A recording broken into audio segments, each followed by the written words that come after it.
So we woke up really early at Yeldal and we left and took a bus to Paris. The bus took a really long time because we had to take a ferry too from Dover to Calais. We got to Paris late, kind of like 7 p.m. and it was really hard to find a camping place. There's a big forest on the side of Paris that we had seen on Google Maps, and so we decided to go there, but it was kind of hard to find a place, and then we finally did, and it was really well hidden. The walk from where we were camping into the city of Paris was quite a long walk actually. So we walked in and then we got to the Eiffel Tower, which was much bigger than we had envisioned it.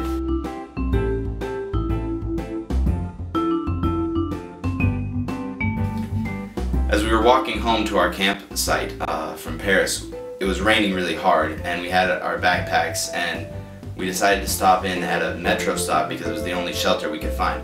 So as we were sitting there, all bundled up in the metro, in the cold and the rain, some nice French man, I think he thought we were homeless because he stopped and gave us some Domino's pizza and said some French, and we thanked him.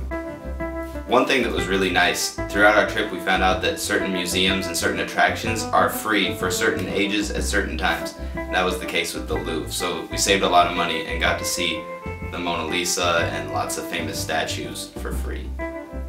So one of the days we were in Paris, we didn't do too much.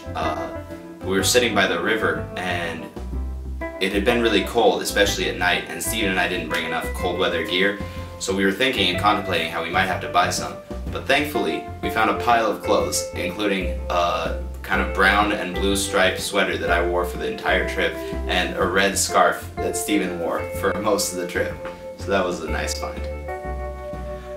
One of the places that we spent a lot of our free time in Paris was right near the Eiffel Tower. We ate a lot of French bread and cheese because we were in France, and we sat under the Eiffel Tower and just hung out and read and talked, and it was a nice place to hang out.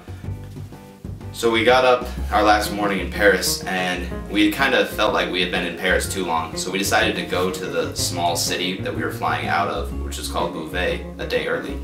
So we went to the bus station and purchased tickets to go to the airport, and we got there and we're planning on sleeping in the airport. But unfortunately at about 10:30 at night we got kicked out. So we walked about a mile through a really small town and we camped in a wheat field, and then we went back to our flight the next morning.